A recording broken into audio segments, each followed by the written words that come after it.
السلام عليكم ورحمة الله وبركاته.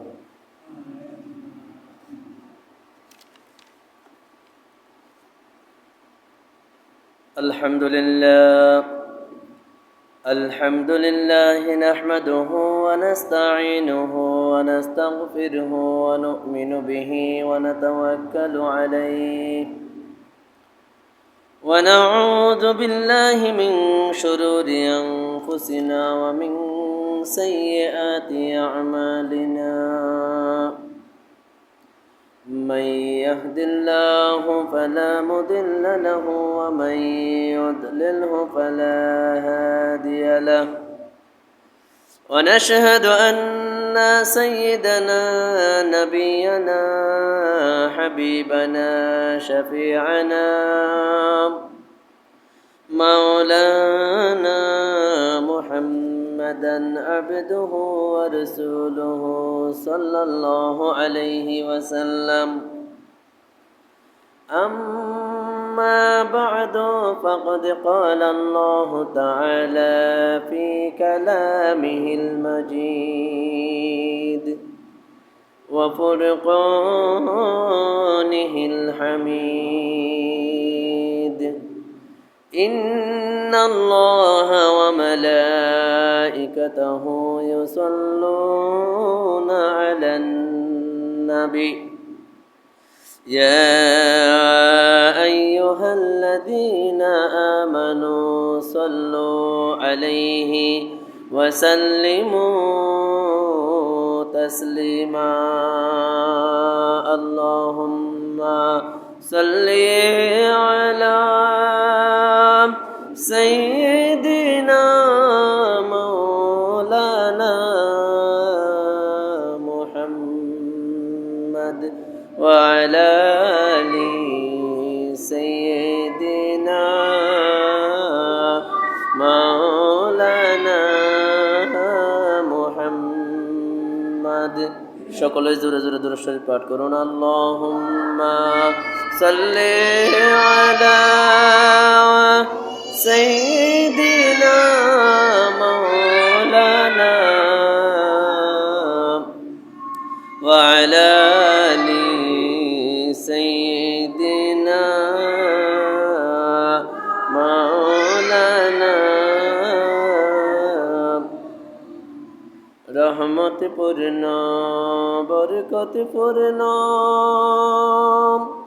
মাহে রমাদান পেয়েছি, নিয়ামত পূর্ণ ফজিলত পূর্ণ মাহে রমাদান পেয়েছি।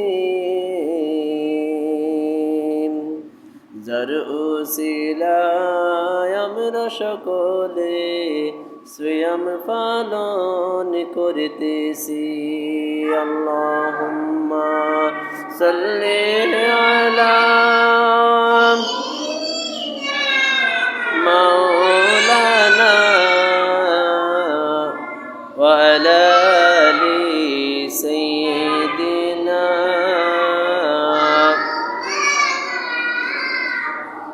কোথায় রইলেন প্রাণের নবীজি, আমাদেরকে ছাড়িয়া?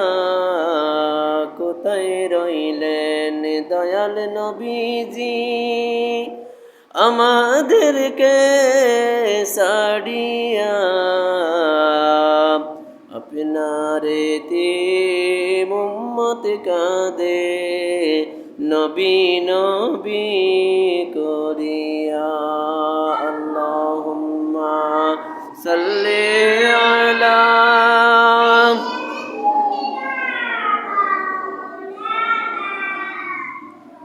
ওয়া আলা আলি সাইয়্যিদিনা মাওলানা। বালাগাল উলা বিকামালিহি كشف الدجى بجماله حسنت جميع خصاله. صلوا عليه وآله بلغ العلا كشف الدجى بجماله حسنت جميع خصاله صلوا عليه وآله صلى الله عليه وسلم আলহামদুলিল্লাহ মহান আল্লাহ পাক রব্বুল আলামিন ওনার শাহী দরবারে অন্তরের অন্তরস্থল থেকে শুকরিয়া আদায় করে আমরা সকলে বলি আলহামদুলিল্লাহ।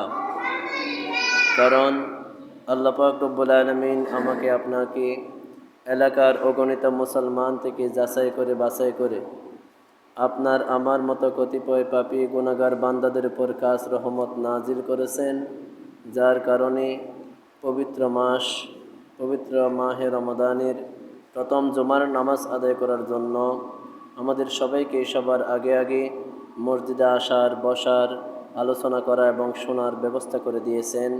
সে আল্লাহ পাক রব্বুল আলামিন ওনার শাহী দরবারে আরও একবার সর্বোচ্চ আওয়াজ দিয়ে বলি আলহামদুলিল্লাহ। অগণিত দরুদ ও সালাম প্রেরণ করছি যিনি সর্বকালের সর্বযুগের সর্বশ্রেষ্ঠ নবী এবং রসুল, যিনি সৈয়দুল মুরসালিন, ইমামুল মুরসালিন, খাতামুন নবিয়্যিন, রাহমাতুল লিল আলামিন মুহাম্মদুর রাসূলুল্লাহ সাল্লাল্লাহু আলাইহি ওয়াসাল্লাম ওনার প্রতি। কারণ যার উম্মত হবার কারণে আমরা পৃথিবীর বুকে সর্বপ্রকার নিয়ামত পাচ্ছি এবং অনন্তকাল ধরে পেতেই থাকবো, বলুন সুবহানাল্লাহ। শুধু তাই নয়, এই যে রমজান মাস আমরা উপহার পেলাম, রমজান মাসের ইবাদত বন্দেগীর তরতিব আমরা ওনার মাধ্যমে জানতে পারলাম। সেজন্য আমরা সকলেই ওনার সম্মানার্থে আরও একবার সম্মানিত দুরূদ শরীফ আদায় করে বলি সাল্লাল্লাহু আলাইহি ওয়াসাল্লাম। প্রিয় হাজিরিন, আজকে পবিত্র মাহে রমাদান শরীফের প্রথম জুমা 6 তারিখ, এই অর্থাৎ হাদিস শরীফের ভাষায় রমজান মাসের এই প্রথম 10 দিনকে বলা হয় রহমতের 10 দিন, বলুন সুবহানাল্লাহ। যেটা হাদিস শরীফের মধ্যে আমার নবীজি বলেন ওয়াহুয়া শাহরুন আউয়ালুহুর রহমা, ওয়াহুয়া শাহরুন আউয়ালুহু রহমা। এই মাসের অর্থাৎ এই রমজান মাসের প্রথম 10 দিনকে রহমতের 10 দিন বলা হয়, সুবহানাল্লাহ। কাজে আমরা যদি আল্লাহর রহমত পেতে চাই, আমরা যদি আল্লাহর নৈকট্য লাভ করতে চাই, আমাদেরকে এই 10 দিনের গুরুত্ব বুঝতে হবে। আল্লাহ পাক রব্বুল আলামিন আমাদের সবাইকে মসজিদে চলে আসার তৌফিক দান করুন। যারা আসতে পেরেছে আলহামদুলিল্লাহ, যারা আসে নাই আমি সবাইকে অনুরোধ করব আপনারা এই রোজার সম্মানার্থে, জুমার দিনের সম্মানার্থে তাড়াতাড়ি মসজিদে চলে আসুন। আল্লাহ পাক রব্বুল আলামিন আমাদের সবাইকে মসজিদে চলে আসার তৌফিক দান করুন, সকলে বলুন আমিন। প্রিয় হাজিরিন, আজকে মাহে রমাদান শরীফের 6 তারিখ প্রথম জুমার খুতবার মধ্যে পবিত্র সূরাতুল বাকারার 185 নম্বর আয়াত শরীফ কানে এসেছে। আল্লাহ পাক রব্বুল আলামিন পবিত্র কোরআন শরীফ ওনার মধ্যে ইরশাদ মুবারক করেন শাহরু রমাদানাল্লাযী উনজিলা ফীহিল কুরআনু হুদাল লিন-নাসি ওয়া বায়্যিনাতিন মিনাল হুদা ওয়াল ফুরকান। আল্লাহ পাক রব্বুল আলামিন আয়াতের শুরুতেই উনি কি বুঝিয়েছেন দেখেন। আল্লাহ পাক বলেন শাহরু রমাদান, এই রমজান মাসকে, এই আয়াত শরীফের ব্যাখ্যা ইমাম মুস্তাহিদগণ শুধু রমজান মাস, রোজার মাস, রমজান মাস এটা বলতে নিষেধ করেছেন। কারণ এই মাসকে সম্মান দিয়ে আল্লাহ পাক বলেছেন শাহরু রমাদান, অর্থাৎ মাহে রমাদান, বলুন সুবহানাল্লাহ। কাজে আমরা যখন এই রমজান মাসের নাম উচ্চারণ করতে যাব, আমরা সকলে বলবো কিভাবে? আল্লাহ পাক যেভাবে শিক্ষা দিয়েছেন, মাহে রমাদান বা শাহরু রমাদান, বলুন সুবহানাল্লাহ। আল্লাহ পাক রব্বুল আলামিন বলতেছেন শাহরু রমাদান, শাহরু রমাদান, এই মাহে রমাদানে আল্লাযী উনজিলা ফীহিল কুরআন। আল্লাহ পাক রব্বুল আলামিন পবিত্র কোরআন শরীফকে এই রমজান মাসে নাজিল করেছেন, বলুন সুবহানাল্লাহ। একটু খেয়াল করে আলোচনাগুলো শুনবেন, কেউ কথা বলবেন না, সবাই বসে থাকেন।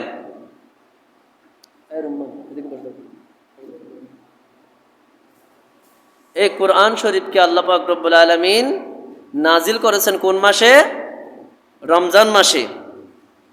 হুদাল লিন-নাস, মানুষের জন্য হেদায়েত স্বরূপ, হেদায়েতের একটা অনন্য উসিলা করে আল্লাহ পাক রব্বুল আলামিন এই কোরআনকে নাজিল করেছেন রমজান মাসে। বলুন সুবহানাল্লাহ।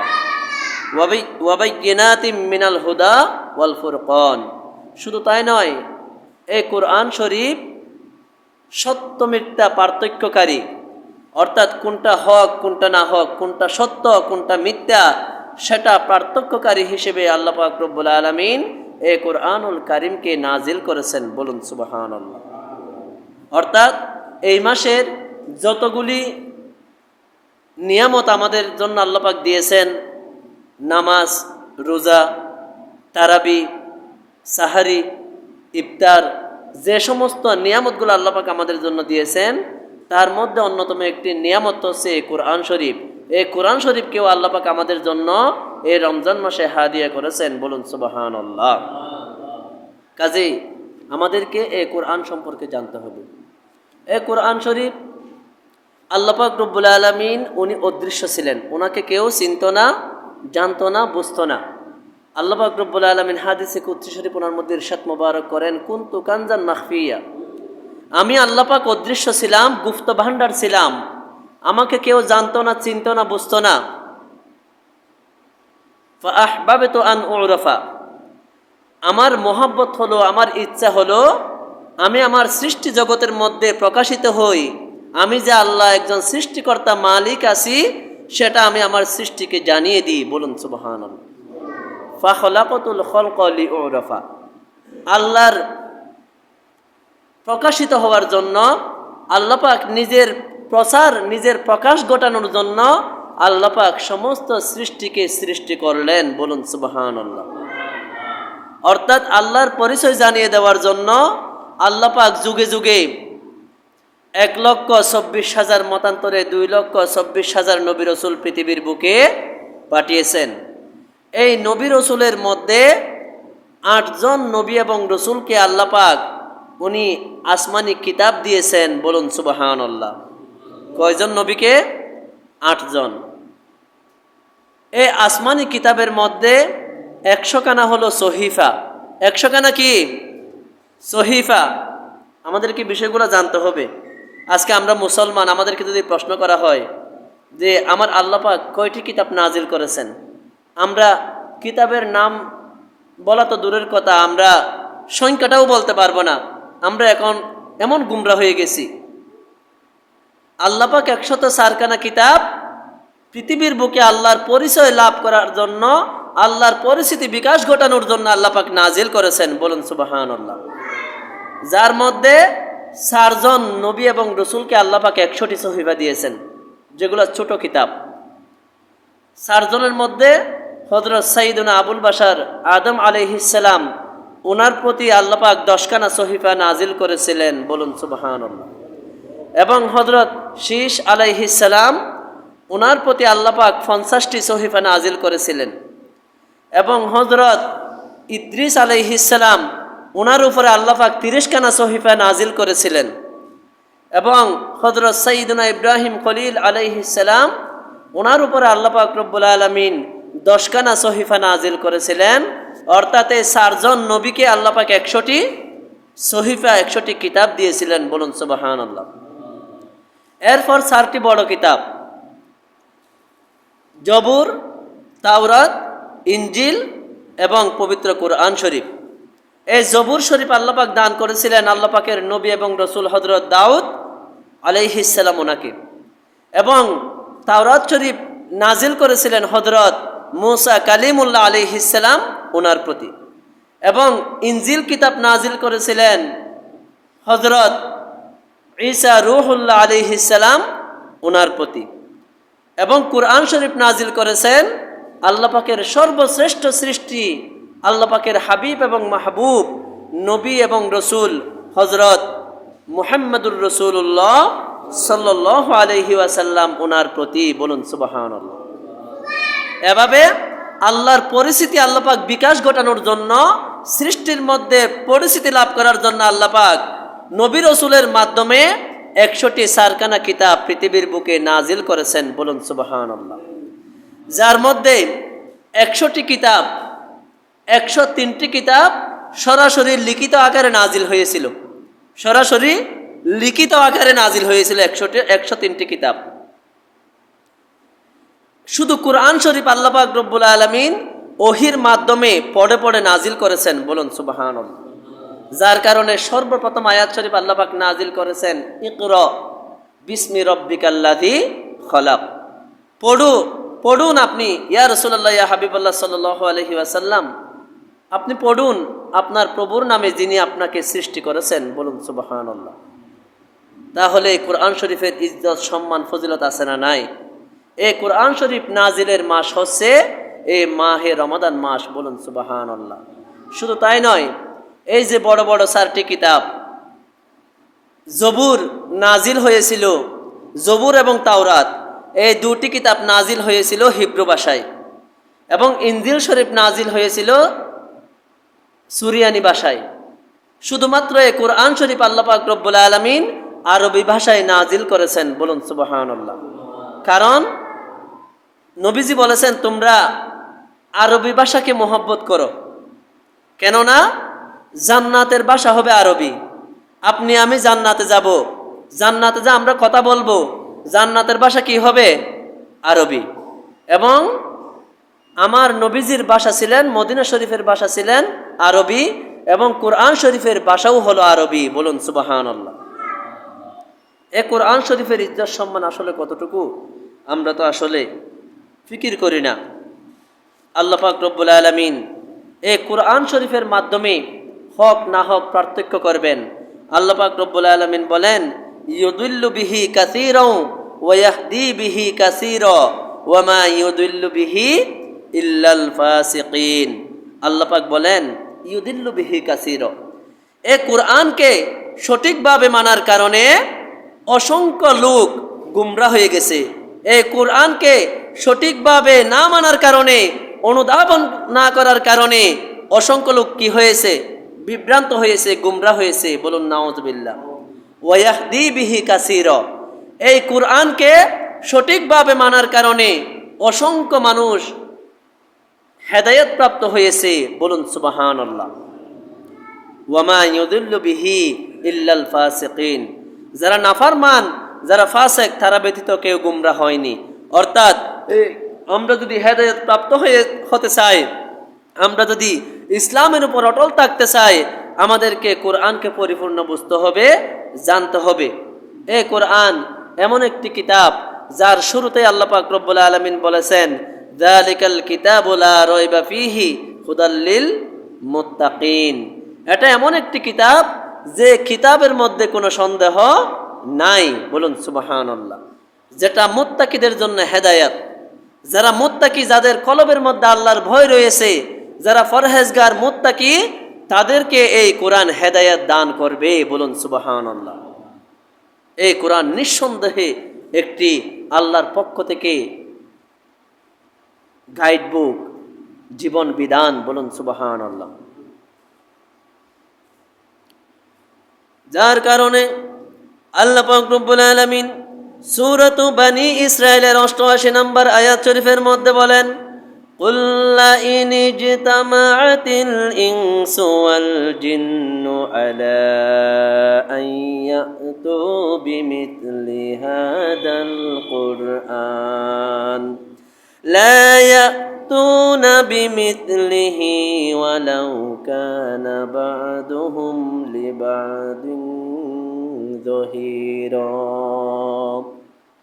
আল্লাহ পাক রব্বুল আলামিন বলেন কুল, ইয়া রাসূলুল্লাহ, ইয়া হাবিবাল্লাহ সাল্লাল্লাহু আলাইহি ওয়াসাল্লাম, আপনি আপনার উম্মতদেরকে জানিয়ে দিন, বলে দিন লা ইন ইজতামাআতিল ইনসু ওয়াল জিন্নু, যদি আমার সৃষ্টি জগতের মধ্যে যত জিন ইনসান রয়েছে তারা সবাই যদি একত্রিত হয়, নিশ্চয় দুনিয়ার সমস্ত জিন ইনসান যদি একত্রিত হয়, একসাথে হয়, আলা আইয়াতু বিমিথলি হাযাল কুরআন, কুরআনের মতো একটা কপি তৈরি করার জন্য, কুরআনের মতো একটা কিতাব রচনা করার জন্য যদি দুনিয়ার সমস্ত জিন ইনসান একসাথে হয়, জড়ো হয়, লা ইয়াতুনা বিমিথলিহি, এই কোরআনের মতো একটি কোরআন তারা বানাতে পারবে না, বলুন সুবহানাল্লাহ।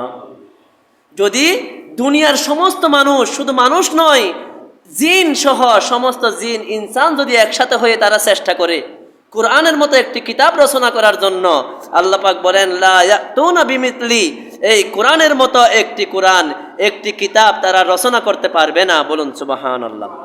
ওয়ালাউ কানা বা'দুহুম লিবা'দিন যহিরা, যদি একজন একজনকে সাহায্য করে, সহযোগিতা করে, সবাই মিলে যদি সবাইকে সহযোগিতা করে, আল্লাহ পাক রব্বুল আলামিন বলেন তারপরেও তারা শত চেষ্টা করতে পারবে, তাদের সমস্ত চেষ্টা ব্যর্থ হয়ে যাবে, তারা কখনো কোরআনের মতো একটি কিতাব রচনা করতে পারবে না। বলুন সুবহানাল্লাহ।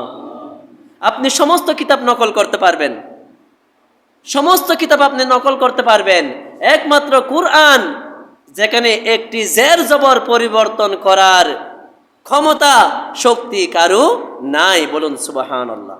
এটাই হচ্ছে কোরআন শরীফের মুজিজা। এই আয়াত শরীফের ব্যাখ্যায় হযরত ইমাম জালালউদ্দিন সৈয়দী রহমতুল্লাহি আলাইহি উনি একটি ঘটনা উল্লেখ করেন।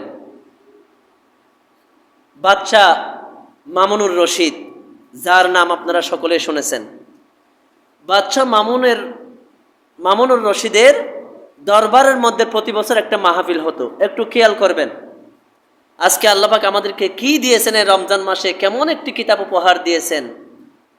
শাহরু রমাদান আল্লাযী উনজিলা ফীহিল কুরআন, এই রমজান মাসে আমি কোরআন অবতীর্ণ করেছি, কোরআন নাজিল করেছি। এই কোরআন নাজিল করার পিছনে রহস্য কি, কারণ কি, এই কোরআনের ইজ্জত সম্মান কতটুকু তোমরা একটু শুনে রাখো ভালো করে। খলিফা মামুনুর রশিদ, ওনার দরবারে যে বাৎসরিক ওয়াজ মাহফিলের ব্যবস্থা করা হতো, সেখানে প্রত্যেক শ্রেণীর পণ্ডিত আলেমদেরকে দাওয়াত দেওয়া হতো। ইহুদি, নাসারা, খ্রিস্টান, বৌদ্ধ, হিন্দু, মুসলমান সবাইকে, সবার ধর্মের বড় বড় আলেমকে দাওয়াত করা হতো। একদিন সমস্ত আলেমরা সেখানে আলোচনা করতেছেন, নসিহত করতেছেন। একজন ইহুদির আলেম পণ্ডিত সেখানে সে লেকচার দিচ্ছে, কথা বলতেছে। সে এমন সুন্দর সুন্দর কথাগুলা বলতেছে, অনেক বিজ্ঞানসম্মত কথাগুলো সে বলতেছে।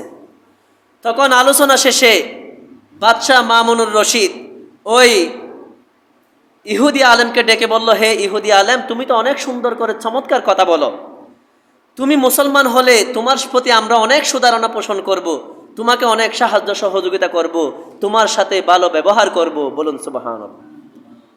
তুমি ইসলাম গ্রহণ করো, মুসলমান হও। তখন ওই ইহুদি আলেম বলল, দেখেন, আমি আমার বাপ দাদার ধর্মকে ত্যাগ দিতে পারবো না, নাউজুবিল্লাহ। তখন সে ওই দরবার থেকে চলে গেল। চলে যাওয়ার পরে 1 বছর পর আবারও মাহফিলের মধ্যে সে দাওয়াত পেল। সে এবার মাহফিলের মধ্যে আসলো মুসলমান হয়ে। বলুন সুবহানাল্লাহ। আগে ছিল ইহুদি, এখন এসেছে কি হয়ে? মুসলমান হয়ে।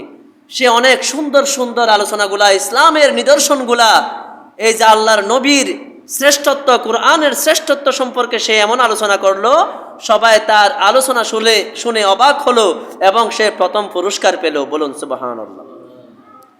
বাদশাহ মামুনুর রশিদ উনি জানতে চাইলেন, হে ব্যক্তি, তুমি তো 1 বছর আগে ইহুদি ছিলে, তুমি 1 বছরের ব্যবধানে কিভাবে মুসলমান হলে? তোমাকে তো আমি মুসলমান হওয়ার জন্য দাওয়াত দিয়েছিলাম, তুমি তো গ্রহণ করো নাই, তুমি মুসলমান কিভাবে হলে আমাকে একটু খুলে বলো।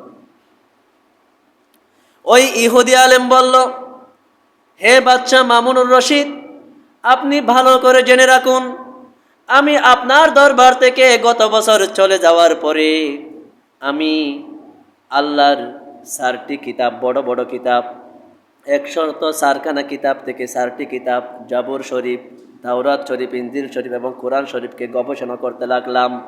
আমি জাবুর শরীফের 3টা কপি বানিয়েছি, 3টা কপি লিখেছি। সেখানে আমি কিছু নিজের থেকে বানিয়ে লিখেছি। এগুলো যখন আমি বাজারে প্রচার করতে গেলাম, তখন ইহুদি ধর্মের লোকেরা ওই জাবুর শরীফটা তারা খুব খুশি মনে তারা নিয়ে নিল। তাদের সুন্দর লেগেছে, আমি নিজ থেকে বানিয়ে কিছু কি লিখেছি, সেখানে কথা ঢুকিয়ে দিয়েছি। তারা সেটা সবগুলা কপি আমার থেকে নিয়ে নিল। আবার আমি তাওরাত শরীফ এবং ইনজিল শরীফের 3টি করে কপি করেছি।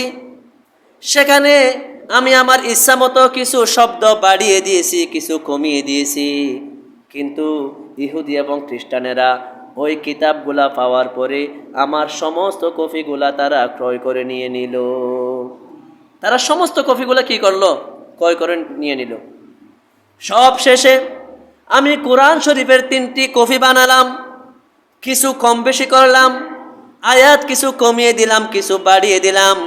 এগুলো যখন আমি মুসলমানের মধ্যে প্রচার করতে গেলাম, মুসলমানরা এই কোরআন শরীফের কপিগুলা পাওয়ার পরে তারা খুলতে লাগলো। খুলে দেখতে পেল এখানে কিছু কম বেশি করা হয়েছে। আমার একটা কপিও কেউ কিনে নেয় নাই। বলুন সুবহানাল্লাহ। আমার একটা কপিও কেউ কিনে নেয় নাই। সেখান থেকে আমার বুঝতে বাকি রইল না পৃথিবীর সমস্ত কিতাব বিকৃতি হতে পারে। আমার আল্লাহ যে বলেছেন যালিকাল কিতাবু লা রাইবা ফীহি, এটা এমন একটি কিতাব যে কিতাবের মধ্যে কোনো সন্দেহ নাই। এই কিতাবকে কেউ পরিবর্তন করতে পারবে না। কাজে আমি কোরআনের শ্রেষ্ঠত্ব দেখে আমি ইসলাম ধর্ম গ্রহণ করেছি। বলুন সুবহানাল্লাহ। কত বড় ইয়ে দেখেন। এটাই আল্লাহ পাক রব্বুল আলামিন বলেন, কুল লা ইন ইজতামাআতিল ইনসু ওয়াল জিন্নু, দুনিয়ার সমস্ত জিন ইনসান যদি একত্রিত হয়, ইয়া রাসূলুল্লাহ ইয়া হাবিবাল্লাহ সাল্লাল্লাহু আলাইহি ওয়াসাল্লাম, আপনি আপনার উম্মতদেরকে বলে দিন, জানিয়ে দিন, দুনিয়ার সমস্ত জিন ইনসান যদি একসাথে হয়, জড়ো হয়, একত্রিত হয়, আলা আইয়াতু বিমিসলি হাযাল কুরআন, এইরকম কুরআনের মতো একটা কপি তৈরি করার জন্য, রচনা করার জন্য, লা ইয়াতুনা বিমিসলি, তারা সমস্ত জিন ইনসানরা মিলে তারা এইরকম একটা কোরআনের মতো তারা বানাতে পারবে না। বলুন সুবহানাল্লাহ। ওয়ালাউ কানা বা'দুহুম লিবা'দিন যহিরা, তারা যদি একজন একজনকে সাহায্য সহযোগিতা করে, তাদের দুনিয়ার সমস্ত টাকা পয়সা, ধন সম্পদ, শক্তি দিয়ে যদি, মেধা দিয়ে যদি তারা তৈরি করতে চায়, একে অপরকে যদি সহযোগিতা করে, তারা কখনো কোরআনের মতো একটি কপি বানাতে পারবে না। বলুন সুবহানাল্লাহ। এটা এমন একটি কোরআন, আজকে আমরা এই কোরআনের মর্ম বুঝি না। আল্লাহ পাক রব্বুল আলামিন এই মাসের মধ্যে এই কোরআন শরীফ নাজিল করেছেন। কেন নাজিল করেছেন? হুদাল লিন্নাস, মানুষের হেদায়েতের জন্য। কিন্তু আজকে আমরা আমাদের জীবনকে কোরআন থেকে আমরা দূরে সরে নিয়েছি। কোরআন বলেছে তুমি নামাজ পড়ো, আমি নামাজ থেকে দূরে আছি। কোরআন বলেছে তুমি রোজা রাখো, আমি দিনের বেলায় খাওয়া থেকে বিরত থাকতে পারি নাই। কোরআন বলেছে তুমি তারাবির নামাজ পড়ো, কিন্তু আমি সারাদিন না খেয়ে থেকেছি, কিন্তু আমি তারাবির নামাজ পড়ি নাই। কোরআন বলেছে তুমি এই মাসে বেশি বেশি নেক আমল করো, কোরআন তেলাওয়াত করো, কিন্তু উল্টো আমি এই মাস অলসতার মধ্যে কাটিয়ে দিয়েছি। দেখেন আজকে জুমার দিন, মসজিদ কিন্তু অন্তত এই রমজান মাসে হলো আগে থেকে ফিল আপ হয়ে যাওয়ার কথা, হবে একটু পরে দেখবেন এখানে জায়গা দেওয়া সম্ভব হবে না, কিন্তু আলোচনা তো শেষ। এই যে আরবি খুতবাগুলাকে আপনারা বুঝবেন, এগুলার ওয়াজ করা হয়, নসিহত করা হয় আমাদের জীবন পরিবর্তন করার জন্য। এই আয়াত শরীফ ফিকির করার কারণে, এই কোরআন শরীফকে রিসার্চ করার কারণে একজন ইহুদি আলেম সে মুসলমান হয়ে গেল, কিন্তু আমরা মুসলমান হওয়ার পরেও আজকে আমরা এই কোরআনকে সঠিকভাবে উপলব্ধি করতে পারি নাই, আমল করতে পারি নাই। এটা আমাদের জন্য বড় আফসোস। প্রিয় হাজিরিন, এই কোরআনের শ্রেষ্ঠত্ব আমাদেরকে বুঝতে হবে। নবীজি বলেন, তারাকতু ফীকুম আমরাইন লা তাদিল্লু মা তামাসসাকতুম বিহিমা কিতাবাল্লাহ ওয়া সুন্নাতা রাসূল। আমি তোমাদের জন্য দুটি নিয়ামত রেখে যাচ্ছি উম্মত। তোমাদের জন্য আমি নবীজি, আমি তো এখানে চিরকাল থাকবো না।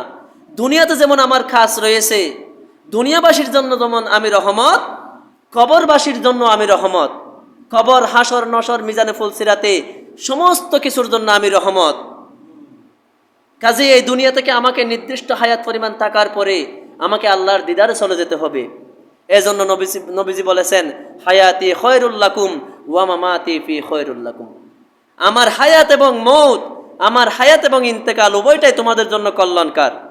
কারণ যারা জীবিতবাসী তাদের জন্য যেমন আমি রহমত, যারা কবরবাসী তাদের জন্য আমি রহমত, সেখানেও আমার প্রয়োজনীয়তা রয়েছে।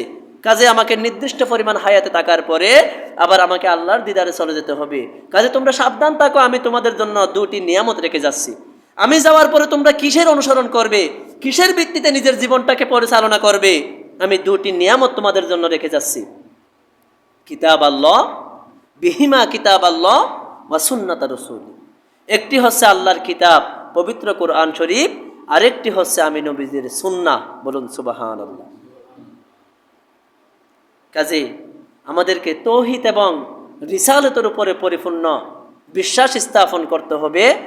আল্লাহর আদেশগুলো আমাদেরকে পরিপূর্ণ মানতে হবে এবং এই আদেশ মানতে গিয়ে আমাদেরকে পরিপূর্ণ নবীজির অনুসরণ করতে হবে, ইত্তিবা করতে হবে। তাহলে পরিপূর্ণ কুরআন শরীফের হক আদায় হবে। বলুন সুবহানাল্লাহ। আল্লাহ পাক রব্বুল আলামিন কুরআন শরীফের অন্য জায়গায় বলেন, আলাম ইয়ানি লিল্লাযীনা আমানু আন তাখশা'a কুলুবুহুম লিযিকরিল্লাহি ওয়া মা নাযালা মিনাল হক। আল্লাহ পাক রব্বুল আলামিন বলেন, মুমিনদের কি, যারা ঈমানদার তাদের কি এখনো সময় হয়নি আল্লাহর জিকিরের মাধ্যমে অর্থাৎ কোরআনের মাধ্যমে তাদের অন্তরগুলা কেঁপে উঠবে, তারা ভয় করবে, গুনার কাজ করতে গেলে ভয় করবে, আল্লাহর কোরআনের খিলাফ হচ্ছে কিনা সেটা তারা ভয় অনুধাবন করবে। তাদের কি এখনো সময় হয়নি তারা গুনার কাজ থেকে দূরে থাকবে, কোরআনের আদেশ নিষেধগুলা পরিপূর্ণ মেনে চলবে? তাদের কি এখনো সময় হয়নি? হে আমার বান্দা, তোমরা আর কতদিন গাফেল থাকবে? অবহেলার মধ্যে আর কতদিন সময় কাটাবে? তোমার মেরুদণ্ড বাঁকা হয়ে গেছে, তোমার পিঠের চামড়া লুজ হয়ে গেছে, তোমার কপালে বাস পড়েছে, তোমার দাড়ি চুল সাদা হয়ে গেছে, তুমি তো কবরের দিকে দাবিত হচ্ছ। তুমি আর কতদিন অবহেলার মধ্যে কাটাবে? এখনো কি তোমার সময় হয়নি? কাজেই আমাদেরকে বিষয়গুলো অনুধাবন করতে হবে। এই রমজান মাস পেয়েছি, এটাকে উসিলা করে আমাদেরকে বেশি বেশি নেক কাজ করতে হবে, বেশি বেশি কোরআন তেলাওয়াত করতে হবে। কোরআন অত্যন্ত একটি গুরুত্বপূর্ণ বিষয়, কারণ যার কারণে নবীজি হাদিস শরীফের মধ্যে বলেন, খায়রুকুম মা তাআল্লামাল কুরআনা ওয়া আল্লামা। তোমাদের মধ্যে শ্রেষ্ঠ হচ্ছে ওই ব্যক্তি যে কোরআন নিজে শিক্ষা করে এবং অন্যজনকে শিক্ষা দেয়। বলুন সুবহানাল্লাহ। অন্য হাদিস শরীফের মধ্যে নবীজি বলেন, তাআল্লামুল ফারাইদ ওয়াল কুরআনা ওয়া আল্লিমুন নাস ফাইন্নী মাকবুদ। ও আমার উম্মতেরা, তাআল্লামুল ফারাইদ ওয়াল কুরআন, তোমরা ফরজ সমূহ এবং কোরআন তোমরা শিক্ষা করো, কোরআনের ইলম তোমরা অর্জন করো। ওয়া আল্লিমুন নাস, এবং মানুষদেরকে তোমরা শিক্ষা দাও। ফাইন্নী মাকবুদ, কেননা আমি নবীজি চিরকাল পৃথিবীর বুকে থাকবো না, আমি একসময় আল্লাহর দিদারে চলে যাব। কারণ কোরআনের, আমি নবীজি যে কোরআন নিয়ে এসেছি, এই কোরআন মোতাবেক যদি তোমরা না চলো, এই কোরআনের ইলম যদি তোমরা অর্জন না করো, মানুষদেরকে যদি তোমরা শিক্ষা না দাও, তাহলে তোমরা কিভাবে ফরজ ইবাদত করতে হবে, কিভাবে তোমাদের জীবনটাকে কাটাতে হবে সেটা তোমরা বুঝবে না, সেটা তোমরা বুঝবে না। তোমরা এজন্য ফরজের ইলমও অর্জন করো, কোরআনের ইলমও তোমরা অর্জন করো এবং মানুষকে শিক্ষা দাও। এই কোরআন শিক্ষা দেওয়ার, মানুষকে কোরআন শিক্ষা দেওয়ার অন্যতম একটি মাধ্যম হচ্ছে মসজিদ, মাদ্রাসা। বলুন সুবহানাল্লাহ। বিশেষ করে মসজিদ, মসজিদ তো আপনার ইবাদতের স্থান। মাদ্রাসা, একমাত্র মাদ্রাসার মধ্যে কোরআনের পরিপূর্ণ জ্ঞানগুলা, কোরআনের পরিপূর্ণ শুদ্ধ সহি তিলাওয়াতগুলা শিক্ষা দেওয়া হয়, ইলমগুলা চর্চা করা হয়। বলুন সুবহানাল্লাহ। কাজে আপনাদের জন্য নিয়ামত, আপনাদের এলাকায়ও একটা এরকম প্রতিষ্ঠান আছে, ইমাম আলী মাকাম সুন্নিয়া মাদ্রাসা, যেখানে আপনার বাচ্চাদেরকে, যে সময় মা বাবারা সন্তানকে বিভিন্ন স্কুল, বিভিন্ন দিকে তারা ভর্তি করানোর কোশিশ করে, সেখানে আপনারা সুযোগ পাচ্ছেন এই কোরআনের বাগানে আপনার কচিকাচা ছেলেকে দিয়ে এই কোরআনকে শিক্ষা দেওয়ার। বলুন সুবহানাল্লাহ। এটা আপনাদের জন্য নিয়ামত। আসলে মানুষ কিন্তু নিয়ামত থাকতে কিন্তু নিয়ামতের কদর বোঝে না। দাঁত থাকতে মানুষ কিন্তু দাঁতের মূল্য বোঝে না। দাঁত যখন চলে যায় তখন মানুষ বুঝে দাঁতের কি মূল্য। ঠিক তদ্রূপ এই মাদ্রাসা আজকে আপনাদের মধ্যে অবস্থান করতেছে। এই মাদ্রাসা আপনাদের জন্য কত বড় নিয়ামত, আপনারা সেটা বুঝবেন না। যখন মাদ্রাসা থাকবেন না তখন আফসোস করা ছাড়া কোনো গতি নাই। কারণ আমার নবীজি হাদিস শরীফ ওনার মধ্যে বলেন, উম্মত আন হযরত ইবনে মাসউদ রাদিয়াল্লাহু তাআলা আনহু ক্বালা ক্বালা রাসূলুল্লাহ সাল্লাল্লাহু আলাইহি ওয়াসাল্লাম মান ক্বারাআ হারফাম মিন কিতাবিল্লাহ। যখন কোনো ব্যক্তি যখন কোরআন শরীফ যখন তিলাওয়াত করে, ফালাহু বিহি হাসানা, তাকে আল্লাহ পাক রব্বুল আলামিন নেকি দান করেন। ওয়াল হাসানাতু বিআশরি আমসালিহা, প্রত্যেকটা নেকি কমপক্ষে কত গুণ? 10 গুণ। বলুন সুবহানাল্লাহ।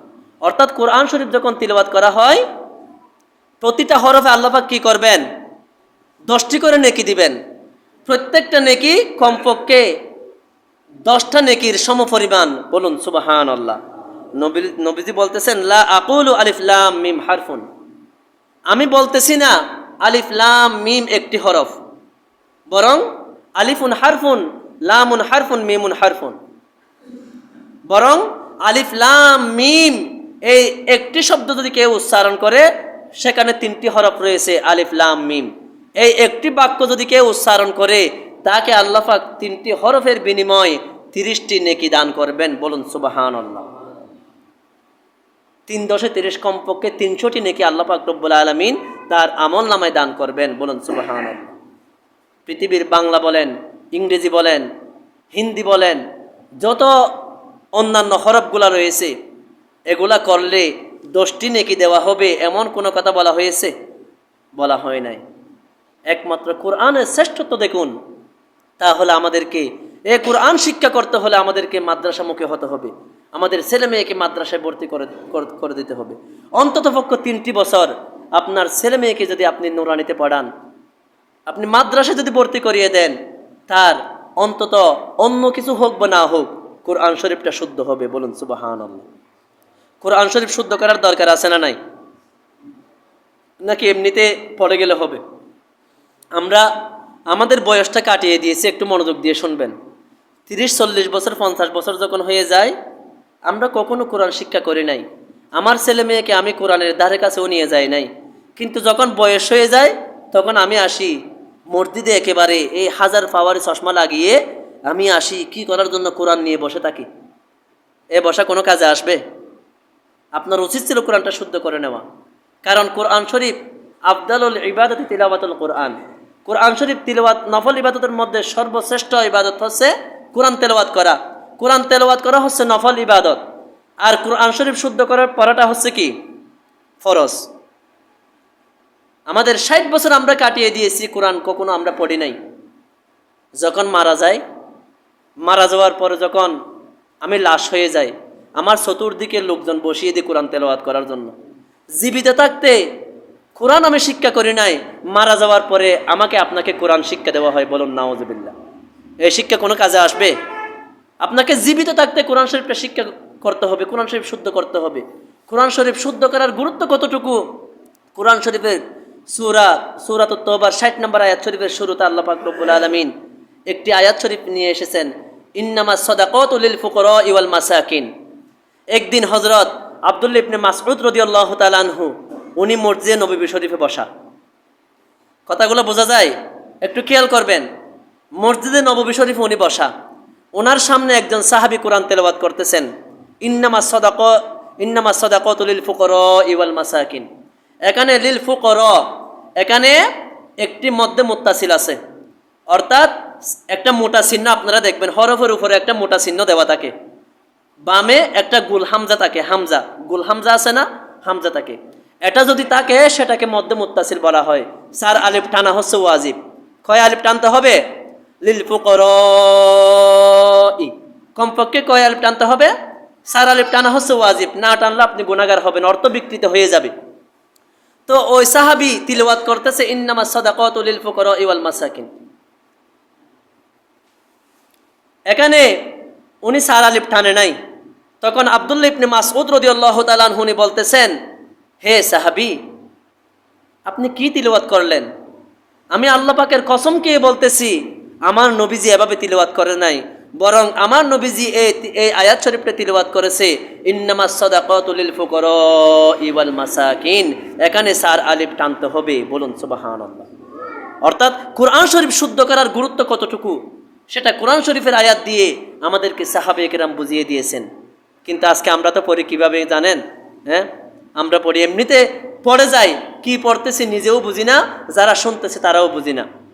আল্লাহ পাক বলেন, ওয়ারাত্তিলিল কুরআনা তারতিলা। তোমরা কোরআনকে পৃথক পৃথকভাবে তোমরা আলাদা করে তিলাওয়াত করো।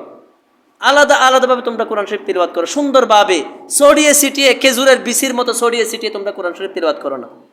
এখন তো তারাবি যখন আসে, মাশাআল্লাহ ইমাম সাহেব টান দেয়, আলহামদুলিল্লাহ, এভাবে দেখবেন কে কি বলতেছে সেটা সে নিজেও জানে না। আমার তো নামাজ হচ্ছেই না, উল্টো আমার উপর লানত বর্ষণ হচ্ছে। আল্লাহ পাক যে বলেছেন ইউদিল্লু বিহি কাসীরা, অসংখ্য মানুষ এই কোরআনকে ভালোভাবে না বোঝার কারণে, তিলাওয়াত না করার কারণে, গুরুত্ব না দেওয়ার কারণে, ইজ্জত না দেওয়ার কারণে, কদর না দেওয়ার কারণে অসংখ্য মানুষ গুমরা হয়ে যাবে, বিভ্রান্ত হয়ে যাবে, পথভ্রষ্ট হয়ে যাবে। বলুন নাউযুবিল্লাহ। কাজে কোরআন শরীফ খুব শুদ্ধভাবে তিলাওয়াত করবেন। তিলাওয়াত করার সময় মোহাব্বত তৈরি করবেন। এই কোরআন শরীফ হচ্ছে আল্লাহর কালাম, আপনি আল্লাহর সাথে কথা বলতেছেন। হযরত উসমান যুন্নুরাইন রাদিয়াল্লাহু তাআলা আনহু যখন কোরআন শরীফ তিলাওয়াত করতেন, অজর নয়রে ওনার চোখ থেকে পানি পড়তো।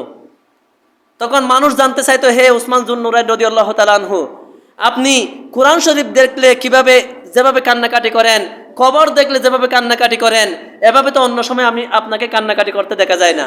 উনি বলতেছেন, দেখো এটা একটা তোমরা দেখতেছো এমনিতে লিখিত কিতাব, এমনিতে লিখিত কিতাব, কিন্তু এটা হচ্ছে সরাসরি আল্লাহর কথা, আমি আল্লাহর সাথে কথা বলতেছি। বলুন সুবহানাল্লাহ। কাজে আমার কোনো বিয়াদবি হচ্ছে কিনা সেই ভয়ে আমি কান্না করতেছি। তাহলে আপনার আমার হিসাবটা কোথায় একটু খেয়াল করুন। এই জন্য আমি বলবো কোরআন শরীফ শিক্ষা করেন, শুদ্ধ করেন। আপনি করতে পারেন না, আপনার ছেলে মেয়েকে নুরানিতে ভর্তি করে দেন, ইমাম আলী মাকাম সুন্নিয়া মাদ্রাসায় ভর্তি করিয়ে দেন। আপনার সন্তান থেকে আপনি রাত্রে বসে 10 মিনিট কোরআন শুনবেন, এভাবে করে আপনাকে পরিশুদ্ধ হতে হবে। কারণ কোরআন শরীফ শুদ্ধ করে পড়াটা ফরজ। আপনারা তো জানেন না, একজন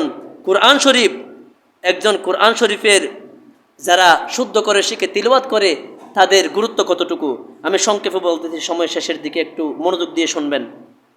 হযরত আলী রাদিয়াল্লাহু তাআলা আনহুর থেকে বর্ণিত, মান করাআল কুরআনা ফাস্তাযফারাহু, নবীজি বলতেছেন কোন ব্যক্তি যখন কোরআন তেলাওয়াত করে এবং সেটা মুখস্থ করে, যখন কোরআন তেলাওয়াত করে এবং সেটা মুখস্থ করার চেষ্টা করে, ফাহাল্লা হালালা, এবং কোরআন মোতাবেক হালালকে হালাল জানে, ওয়া হাররামা হারামাহু, এবং হারামকে হারাম জানে, যেটা হালাল সেটাকে হালাল জানে, যেটা হারাম সেটাকে হারাম জানে।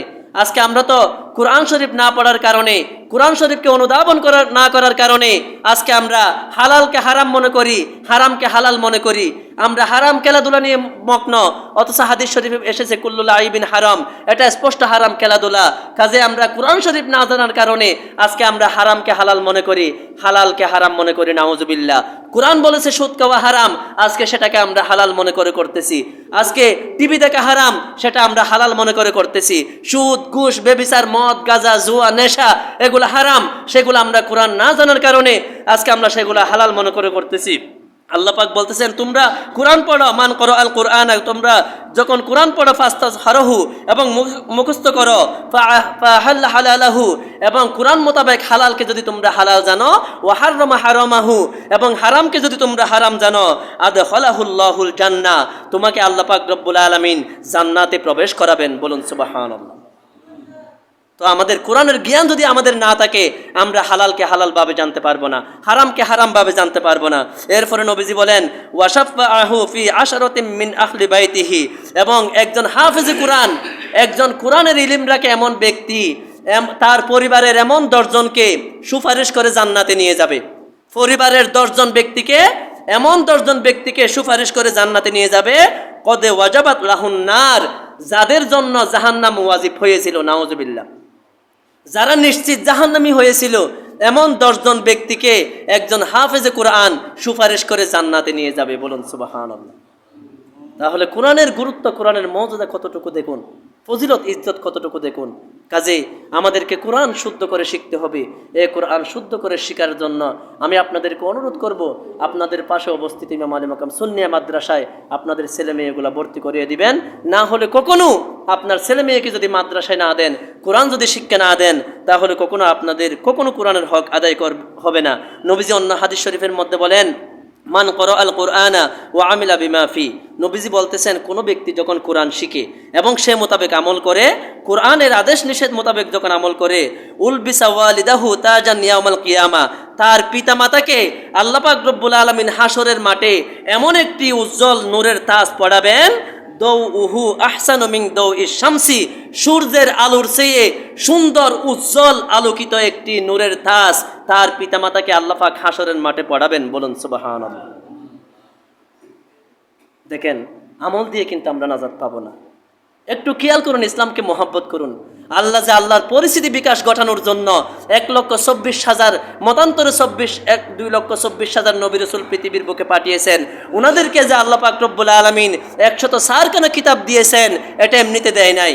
এই কিতাবগুলা পড়ে সে মোতাবেক আমল করে নিজের জীবনকে সাজানোর জন্য, আল্লাহকে চিনার জন্য, আল্লাহর আদেশ নিষেধগুলা পরিপূর্ণ মানার জন্য আল্লাহ পাকে কিতাবগুলা দিয়েছেন। বলুন সুবহানাল্লাহ। কাজে আমাদেরকে এই কিতাবগুলোর প্রতি আমাদেরকে যত্নশীল হতে হবে। আরেকটি বিষয়, এই কিতাব হচ্ছে একটি থিওরি, এই কোরআন হচ্ছে একটি থিওরি, আর প্র্যাকটিক্যাল কোরআন হচ্ছে আমার নবীজি। বলুন সুবহানাল্লাহ। এখন এই কোরআনকে আমাদেরকে যদি বুঝতে হয়, নবীজিকে আমাদেরকে বুঝতে হবে। নবীজির বিশাল শরীফের পর ইন্তেকালের পর সাহাবে কিরাম মা আয়েশা সিদ্দিকা রাদিয়াল্লাহু তাআলা আনহা ওনার কাছে গিয়ে জানতে চাইলেন, হে হযরত মা আয়েশা সিদ্দিকা রাদিয়াল্লাহু তাআলা আনহা, আমাদেরকে একটু নবীজির চরিত্র সম্পর্কে বলুন, আমাদেরকে একটু নবীজির চরিত্র কেমন ছিল একটু বলুন। তখন মা আয়েশা সিদ্দিকা রাদিয়াল্লাহু তাআলা আনহা উনি বললেন, হে সাহাবে কিরাম, আপনারা কি কোরআন শরীফ পড়েন নাই? ওনারা বললেন, হ্যাঁ আমরা কোরআন শরীফতে পড়েছি। উনি বললেন, কানা মাতালুহুল কোরআন, আমার নবীজির চরিত্র হচ্ছে কোরআনের মতো। বলুন সুবহানাল্লাহ। আও আকসারু, বরং তার চেয়েও বেশি। বলুন সুবহানাল্লাহ। কাজে কোরআন যখন আমরা বুঝি না, কোরআন যখন আমরা পরিপূর্ণভাবে বুঝতে পারি না, আমাদেরকে নবীজির চরিত্রগুলো যদি আমরা দেখি, নবীজির আদর্শগুলো যদি আমরা দেখি, নবীজির জীবনী, নবীজিকে যদি আমরা পরিপূর্ণ ইত্তিবা অনুসরণ করি, তাহলে পরিপূর্ণ কোরআন আমরা পেয়ে যাব। কারণ নবীজির গোটা জীবনটাই হচ্ছে প্র্যাকটিক্যাল কোরআন। বলুন সুবহানাল্লাহ। আমার নবীজির সমস্ত চরিত্র মোবারক হচ্ছে কোরআন শরীফের মতো, বরং তার চেয়েও বেশি। আও আকসারু বলা হয়েছে, তার চেয়েও বেশি বলা হয়েছে। বলুন সুবহানাল্লাহ। কাজে আমি আপনাদের সবাইকে অনুরোধ করব, এই মাহে রমাদান আজকের খুতবার মধ্যে যে এসেছে শাহরু রমাদান, আল্লাহ পাক বলতেছেন মাহে রমাদান আল্লাযী,